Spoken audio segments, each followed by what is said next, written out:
Welcome back to the Tom Sawyer podcast.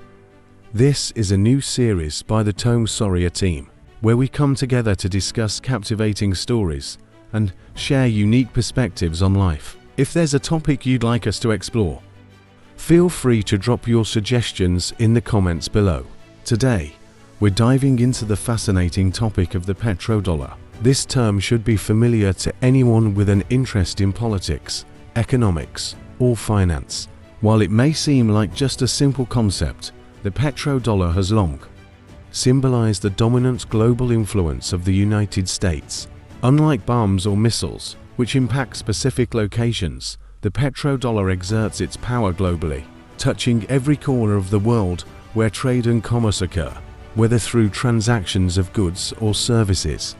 US influence is palpable wherever the petrodollar operates, save for perhaps a few isolated, self-sufficient regions. However, the petrodollar system now faces significant challenges. On June 9th, the long-standing agreement between the US and Saudi Arabia, the world's largest oil exporter, expired without a renewal. So, what does this mean for global commerce and, more specifically, for the average person's livelihood?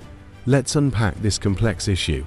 Before delving into the details of the petrodollar system, let's reflect on some notable conflicts: the Gulf War, the Iraq War, Afghanistan, Libya, and Syria. Do you notice a common thread?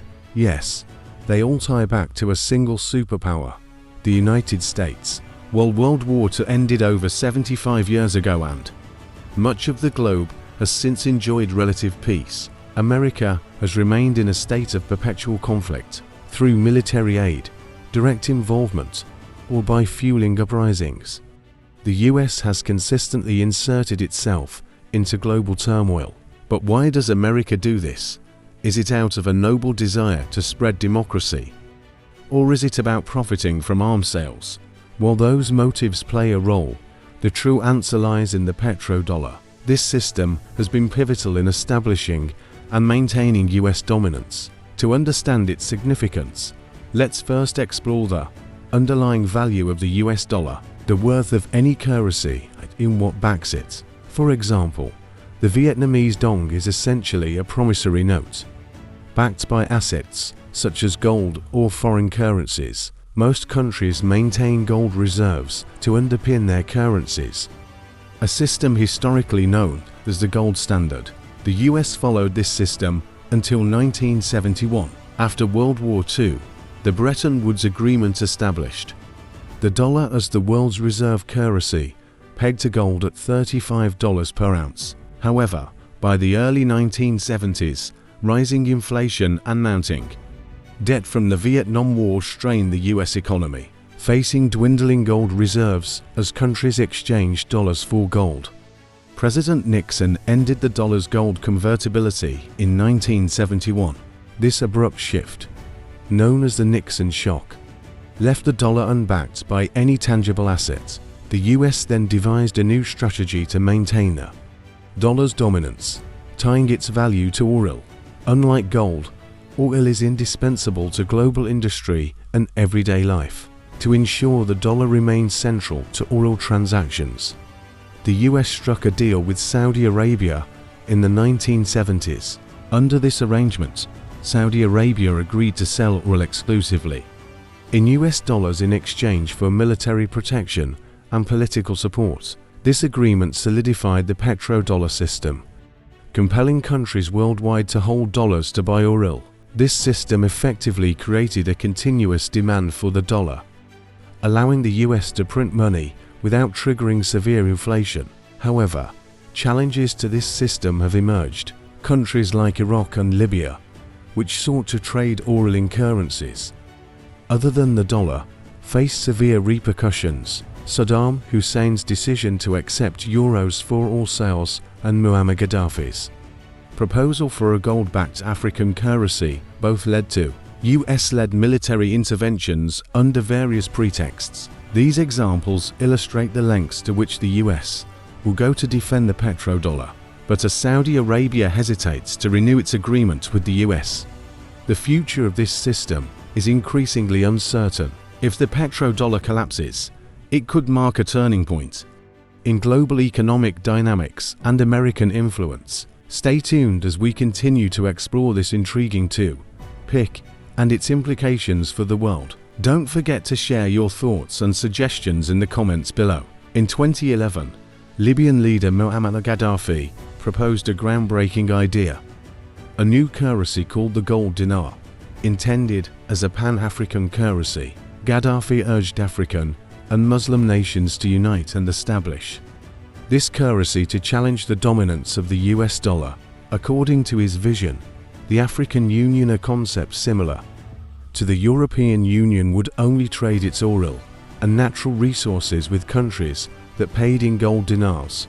Had this idea succeeded, it would have disrupted global trade balances and posed a significant threat to the existing international financial systems. It would have positioned Africa as a powerful economic bloc capable of reshaping financial dynamics. However, it wasn't long before military action ensued.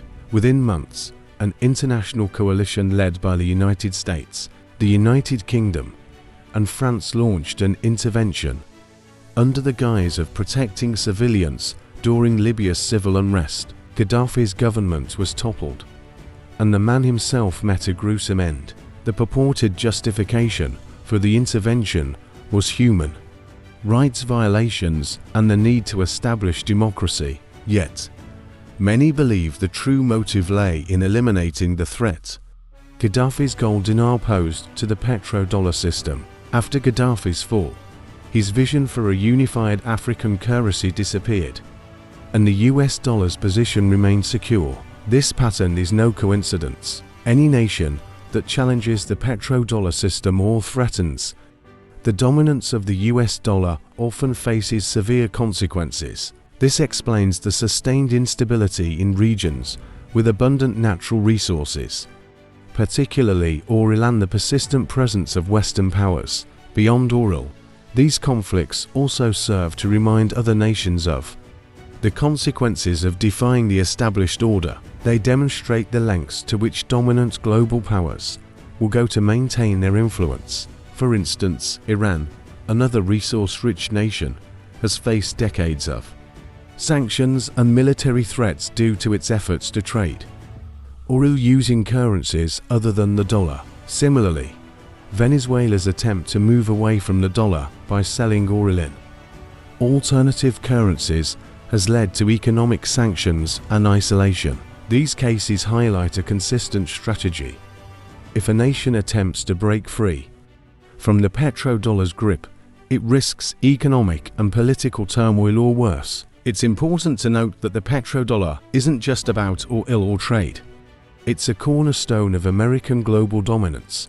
By ensuring that oil is traded exclusively in US dollars, the United States can maintain its economic supremacy. This arrangement creates a perpetual demand for the dollar, allowing the US to print money without suffering the usual consequences of inflation or currency devaluation. Furthermore, the proceeds from oil transactions often find their way back into the US economy through investments in American financial markets, government bonds, and other assets. This cycle benefits the United States immensely while keeping other nations economically dependent. However, cracks in this system are beginning to show.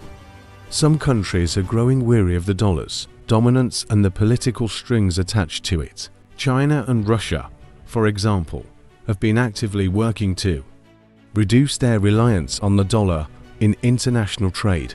They've even explored bilateral agreements to trade in their respective currencies. While these efforts have yet to dismantle the petrodollar system, they indicate a shifting global landscape. Nations are increasingly questioning the fairness of a system that disproportionately favors the United States, and many are exploring alternatives. Whether these efforts will succeed remains to be seen. For now, the petrodollar continues to underpin America's global influence. But for how much longer? Only time will tell. Despite the cracks in the petrodollar system, dismantling it entirely would be an uphill battle. The US dollar is deeply entrenched in the global financial system, Serving as the world's primary reserve currency, many countries still rely on the dollar for international trade, and major global financial institutions are structured around it.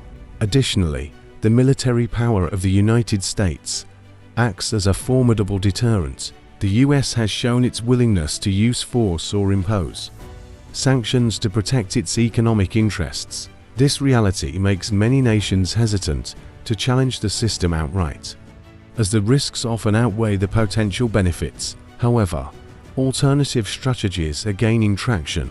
Regional alliances, such as BRICS, Brazil, Russia, India, China, and South Africa, are working to establish independent financial frameworks. These include developing their own payment systems and potentially launching a shared reserve currency. While these initiatives are in their early stages, they reflect a growing desire for a multipolar financial world. Cryptocurrencies have also entered the conversation as a potential disruptor. Digital currencies, decentralized by nature, offer an alternative to traditional monetary systems. Some nations and organizations have explored using blockchain technology